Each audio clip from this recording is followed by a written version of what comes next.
Ito yung Sunday morning. Grabe dyan talaga. Lakas ng hangin. Although yung bagyo na sinasabi nila sa balita is 1 a.m. to 2 a.m. Nagsisimula na yung pinakamalas na higpit ng sobrang lakas ng hangin guys.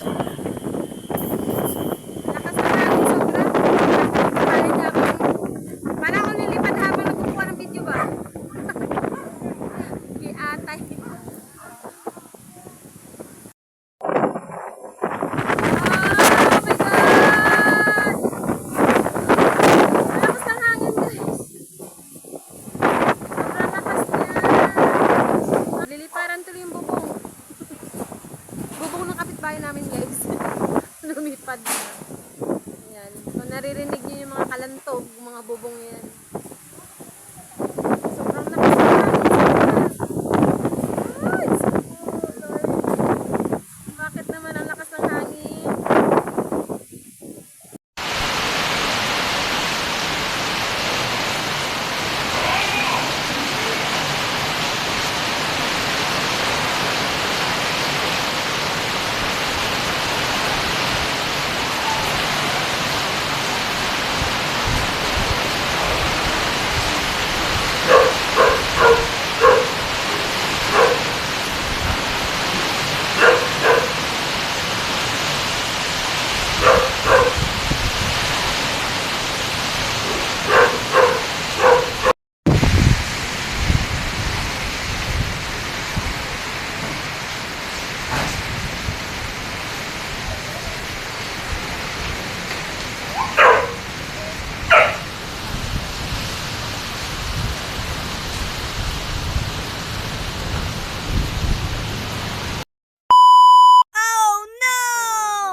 Yan. Ito na nangyari dito. Kalaglagan na yung ano. Buksan natin yung gate. Para makita natin kung ano nangyari dito.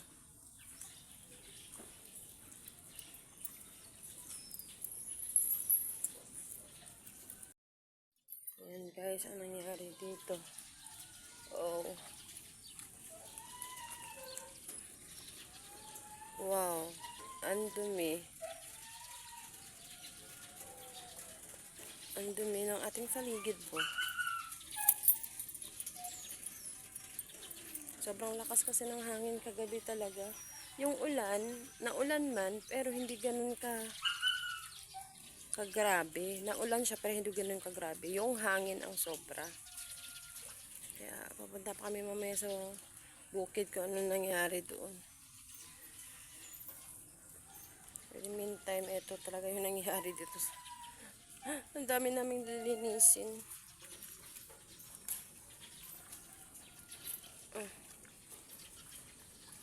Yan, ito na nangyari.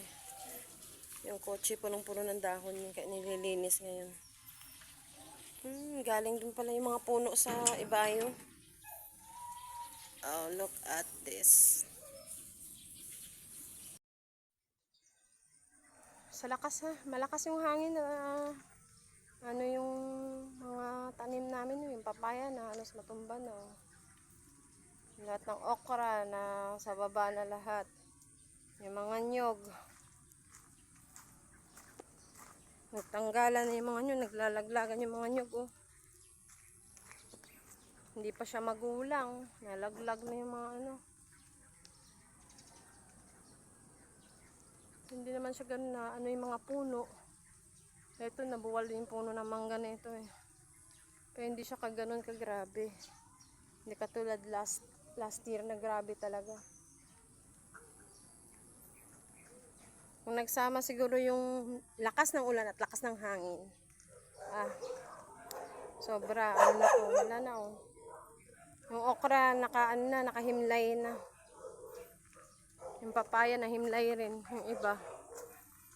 Buti hindi ganun siya kagrabe. Pero sobrang lakas ng hangin kagabi, sobra. Ang lakas ng hangin, sobra kagabi. May ulan man, pero hindi siya ganun kagrabe. Ayan. Hindi katulad noon na grabe talaga. Malakas na yung hangin kagabi pero hindi naman ganun pero hindi naman ganun kakalat. Doon sa bahay, na kami kanina doon, naglinis. Ayan. Yung irrigation kulay brown na. Balik muna ako sa kabilang bahay. Kasi hindi pa tapos maglinis doon.